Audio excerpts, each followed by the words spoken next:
Hi there, and welcome back to another episode at the Chaotic Witchy Mama. This is your host, Haley, and I want to start out by thanking you for coming to join me and hanging out with me. Last week was Fire Magic, and this week is coming up on Earth Magic, and it is just the right time because it is coming up on Ostara and spring and just about time to start getting our gardens ready anyway. So, of course, we're going to talk about gardens and herbs and just being outside and, as usual, letting the kids join in on the fun. So I figured I would start with gardening this time because like 2 days ago, we just started all of our seeds and we included the kids. We sort of tried including them last year and it didn't quite work out because they were just a tad too young. Now, at the ripe ages of 2 almost 3 and 3 almost 4, they actually did pretty good helping. So just 2 days ago, we already did this. We got out our plastic containers that you fill with your dirt, put your seeds in. My husband Brandon put all of the dirt in and then got the seeds all ready, and he let the kids help pick up the seeds, put them in the dirt, and then fill the dirt just a little bit. And then we also added cinnamon to the top to promote growth, because if you didn't know, cinnamon is actually very common to add to plants and roots in particular because it helps with root rot and it just helps promote growth. Also, my husband, being the smart cookie that he is, he even wrote down on a piece of paper next to our container of all of our seeds, like what's where. He literally mapped it out on a paper, planted all the seeds in the appropriate areas, and so when they start sprouting and seeding, we'll know exactly what they are. And when it gets a little warmer, we'll take them outside and plant them outside in our actual garden.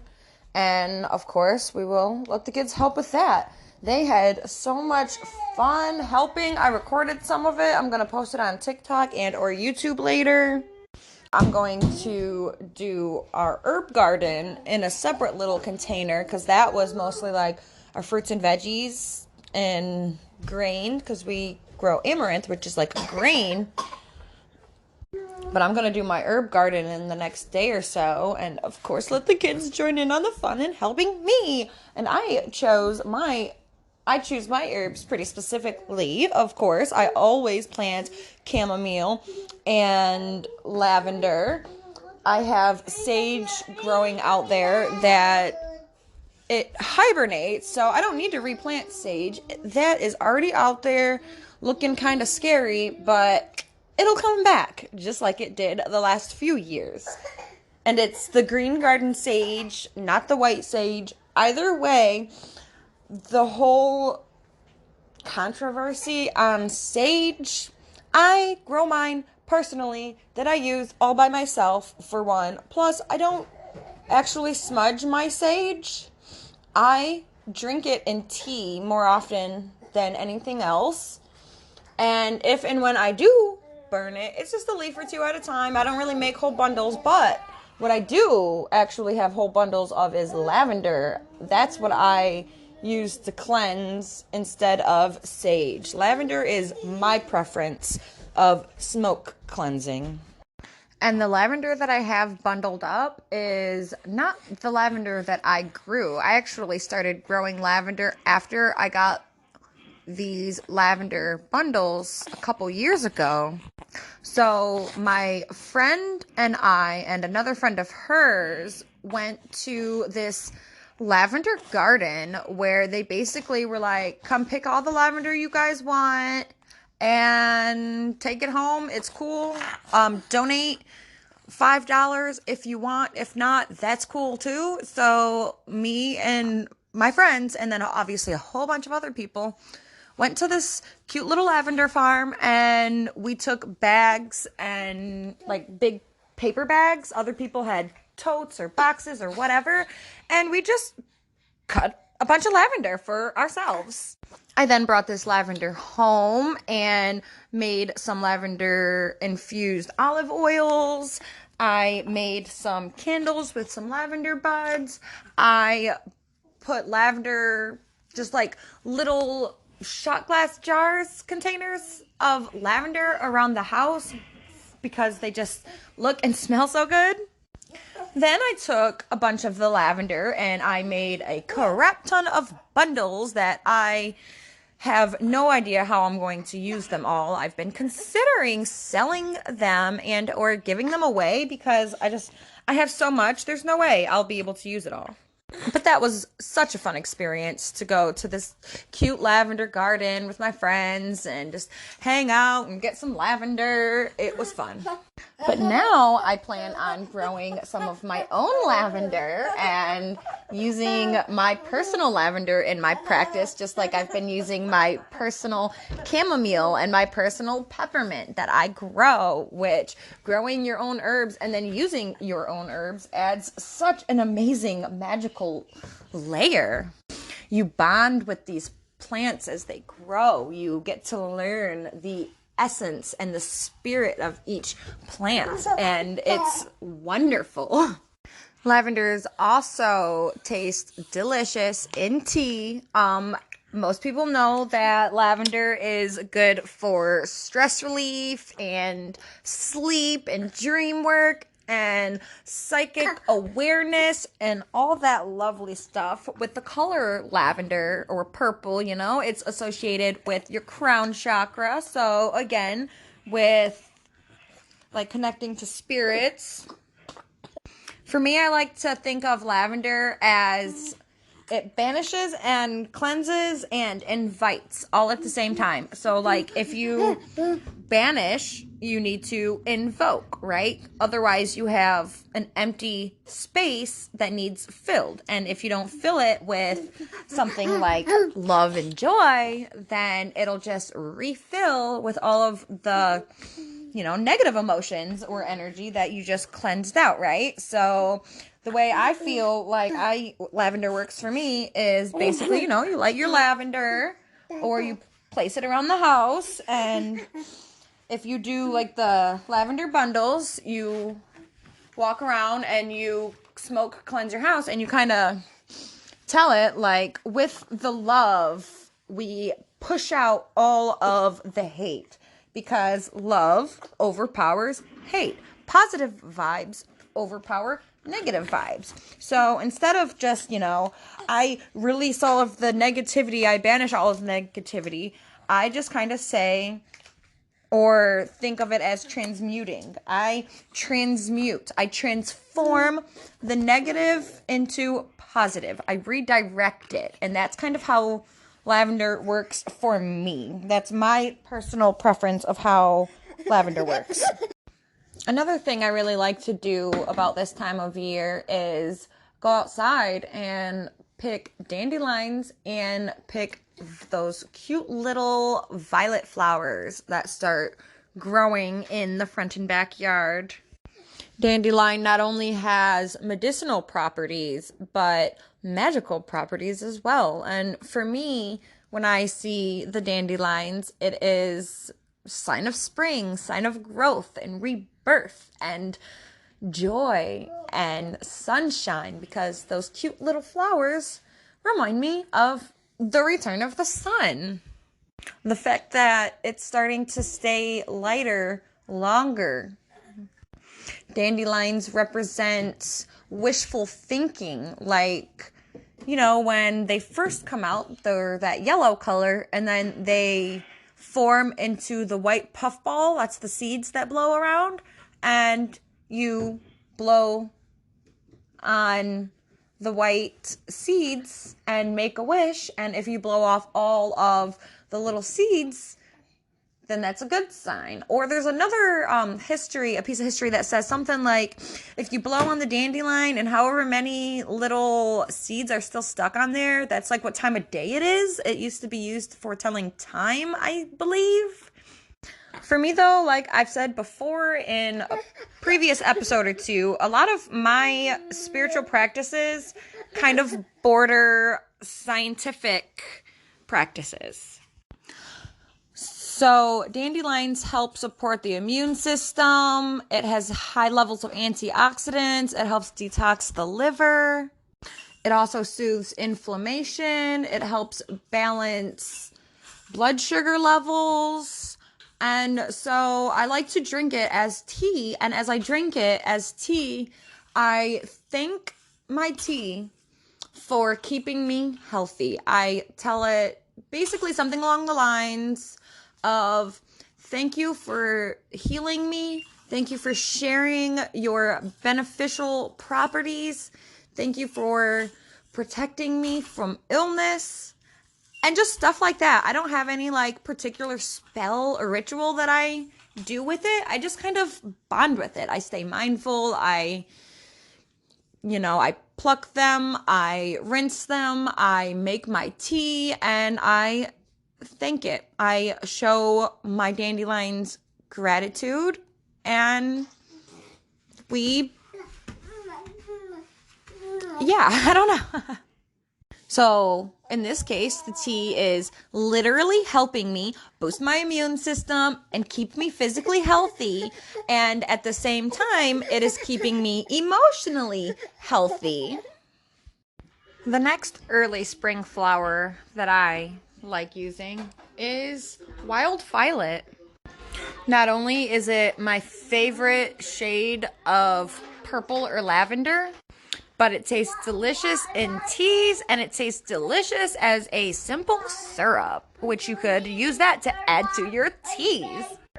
One of my favorite things I think about the violet is when you make it into your tea or syrup, you add a little bit of lemon to it, and it changes colors. It is like the coolest thing ever, and it makes it look and feel like a real potion. I like to think of all of my teas as potions, honestly. Like, I'll drink my mint and sage tea, both of which have grown in my garden, but I'll make my tea with the intention of healing and protection. I'll steep it, I'll hang out with it with my hand over it, thinking about healing and protection. And as I drink it, I will say, thank you for healing me and keeping me protected.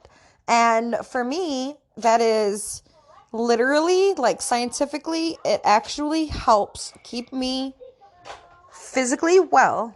Wild violet flowers have anti-cancer properties, actually. It also helps with respiratory ailments, so, your cold, cough, flu symptoms. And it also helps with inflammation and pain, like people use it like aspirin. It helps with mild inflammations and pains. It helps ease anxiety. It helps with sleep. It helps nervousness and all of that fun stuff. So it literally keeps you physically healthy. And with the physical health aspect of it, you can also invite it to help with your spiritual health. And since it's fighting off all of the literal inflammation, bacteria, helping respiratory issues and all of that, you can ask it to help with your energetic field, to help it keep your aura or your energy protected. Make sure you're healed at all times on a literal, physical, and on the spiritual realms. So now to make the tea or syrup, you go out and you pick your pretty purple lavender flowers out of the ground. My daughter likes to help me with this one as well. I love letting her help me pick flowers. She is obsessed with it. I let her keep some. She wears it in her hair and just walks around hanging out with it. And I love it. Anyway, so you gather all of your wild violet flowers. You add hot water to the point of almost boiling, but not quite boiling, just hot. And it has to be filtered. Well, I guess it doesn't have to be, but I'm bougie. I drink filtered water. So you add your filtered hot water, you let it steep overnight, and then you strain out the flowers, and you're left with this really pretty purple-ish, bluish color. And then you want to do that in like a double boiler system and get that nice and hot, not quite boiling as well. You want it to be warm enough to dissolve sugar and or honey. So you add sugar to it or you add honey to it and you stir. Most recipes call for like half and half. So like if you have a cup of flowers, you add a cup of sugar. So yeah, 1 cup flour, 1 cup sugar, or flowers, not flour. You can look it up and find recipes and all the cool ways to do it. I honestly don't measure everything perfectly. I just throw in some flowers, throw in the hot water, let it steep overnight. The next day I strain it like I said, and then I add the water and sugar. You let it cool and you can add your lemon juice or lemon to it, and it will change the color from like a dark purple or blue to like a magenta pinkish color. It's so fun. And my kids like helping with that as well. They're literally always in the kitchen with me. So anytime I'm doing anything on the stove, they're standing on this little step ladder next to me, watching and or helping me stir things. I let them add stuff. Like I'll put it in the measuring cup and I'll let my kids help me pour the sugar into the tea or into the liquid, and then I will stir it myself for a while, and then I will let my kids help stir it.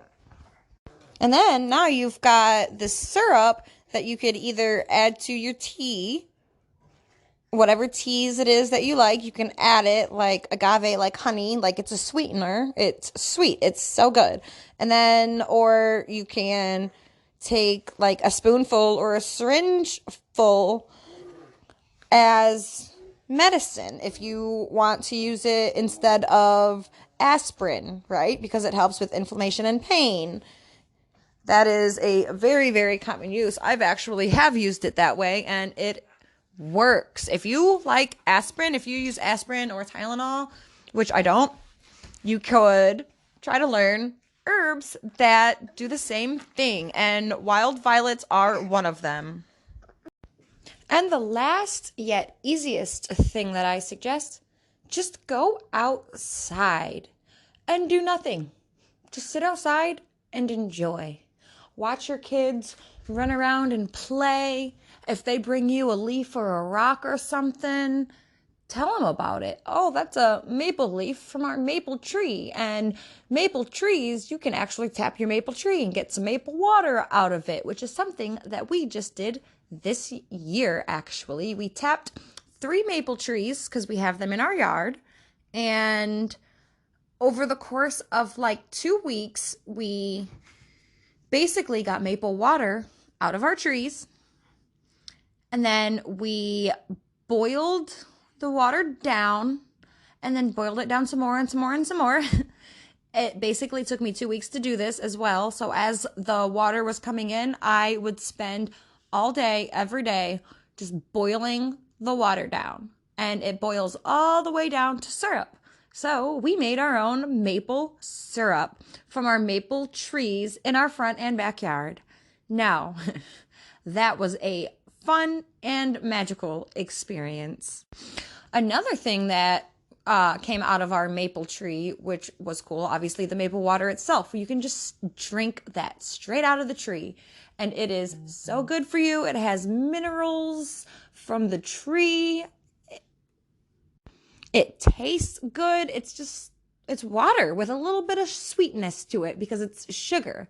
And that's the whole process of boiling it down into syrup. All of the actual water boils off, and what you're left with is the sugars, which is the syrup.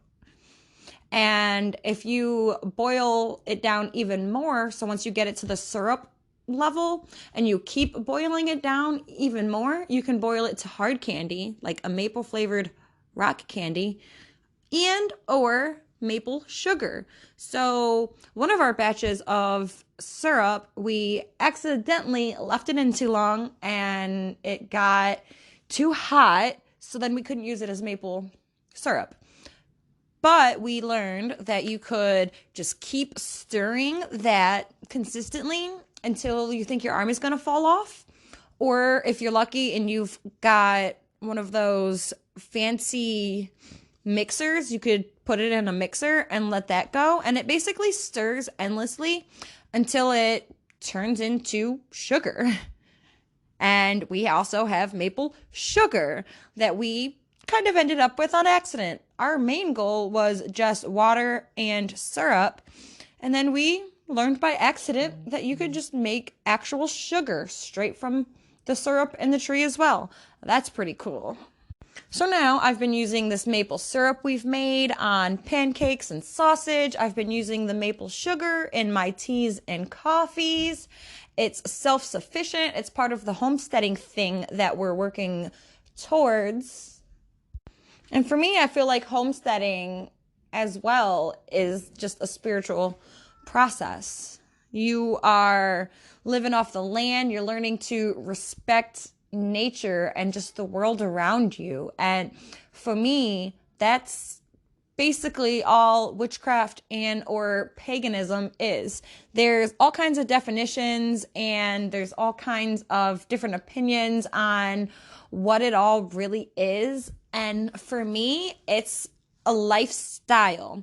It's a practice, of course, but it's mostly just a lifestyle.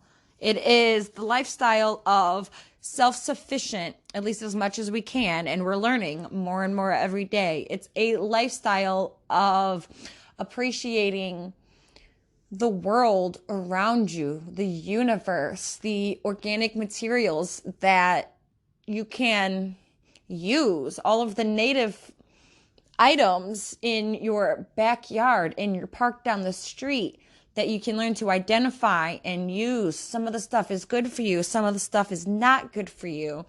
And it's all just a learning experience. So just go outside, let the kids play, do whatever they want. You can just sit there and do whatever you want, enjoy, meditate, watch the kids play. It is an amazing mindful experience to just observe. Notice all of the first signs of spring. Watch as spring progresses and is vigorously green and beautiful pinks and purples and all of the flowers that are going to come. Go on walks and see what you can notice extra every day. Like there's a park down the street from me that I walk to, and then there's just this little wooded area that's just got a couple little paths in the middle of the neighborhood. So I walk to this little wooded area and then I walk through those couple little paths, and I always look really hard all the way around me everywhere I go. And I actually, in this particular area, I find rocks that are painted. So there's these kids that paint rocks and leave them there, and then I take them and I either put them somewhere else or I will replace it with another rock that I've painted, which is so fun. Like I found one that has a picture of a bee on one side, and then you flip it and it says caring. So it says bee caring. Tell me that's not cute. That's cute. I didn't do that, but I kept that one. And there's another one that had a bee and it said, oh God, yourself. Bee. And then the other side said yourself. And so then I started painting a couple rocks. Like I had painted a rock with a little turtle on it, and I left it in the same spot that I picked up another rock for whoever is leaving them there. And it's like a fun game. And I included my kids on that as well. So now that's why they love walking around looking for rocks. And whether they're painted or not, my kids are just, ooh, shiny. I feel like I talk about my daughter more than my son when I'm talking about all of this, and that's simply because she's more interested than him. So I do not push my paganism or witchcraft onto them at all in any way, shape, or form. I just kind of like to do it, and if they're interested and asking or trying to be involved, I will involve them because they may or may not join this path in the future. And if they do, awesome. And if not, that's awesome too, because our role as parents is to just guide them to make the right choices for them.